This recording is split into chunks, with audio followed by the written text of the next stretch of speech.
Have you ever been in the position where you found what seems to be the perfect trade setup, so you decide to jump into a trade, and at first it seems to be going okay, but then all of a sudden, the market just completely crashes on you, and you're just left wondering what went wrong? Well, in the majority of cases, the likely issue is that you missed something important on a higher time frame, and this is the most common error that traders make when day trading. They only use one or two time frames for their analysis, which leads them into misunderstanding the context of the larger market structure, which is what actually dictates which moves the market intends to make. So to correct these mistakes, in this video we are going to cover what we call top-down analysis, which will show you how to actually read a chart's market structure on a multi-time frame basis, which will make sure you don't miss any of the important details that you might have previously overlooked, as well as give you the strategies to find the best entries for your trades.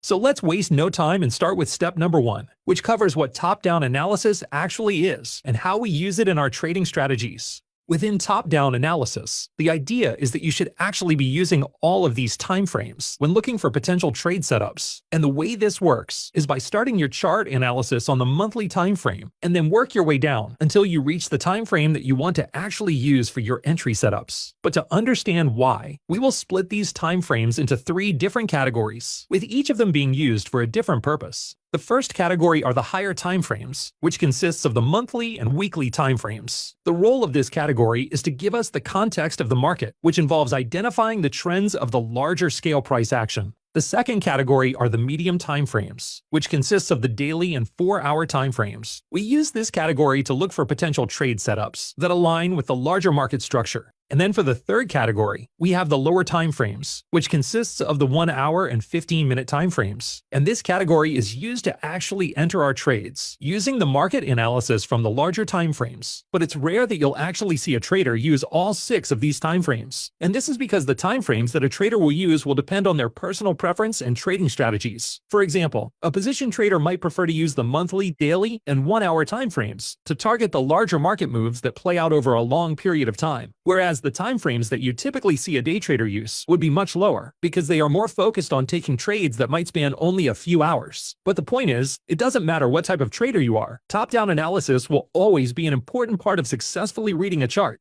So let's now move on to the next step, where we will show you how we actually use top-down analysis on a chart, and to give an example of the specific criteria we are looking for from each time frame category.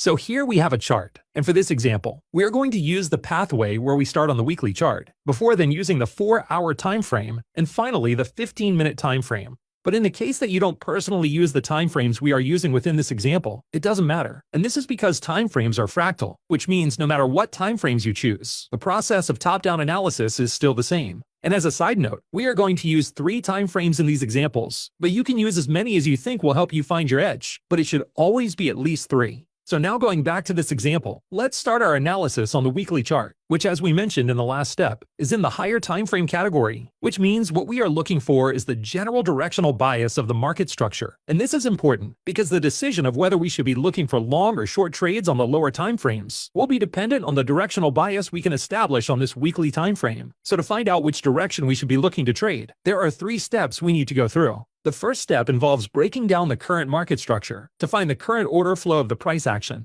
The second step involves identifying the key levels that the market might look to target. And then the third step involves figuring out which key level is the current draw on liquidity by using the context of the PD arrays within the chart structure. So let's go through this process now. Starting with the first step, the method for how we can find the current order flow of the price action is very simple. All we need to do is go through the previous moves of the chart and mark every break of structure and change of character that formed, because this will tell us which direction the market is currently trending. And for this example, we can see that the market is currently bullish, with the most recent move creating a bullish break of structure, which suggests we should be looking for long entries to align with the current uptrend. But this only tells us what the market did previously and not what it intends to do next. So let's now move on to the second step, which involves identifying potential targets. And when we talk about targets, we are referring to any PD arrays on the chart that the market might target to create its next move. And these can be previous swing highs and lows, the wicks of the previous candle, fair value gaps, order blocks, mitigation blocks, or breaker blocks.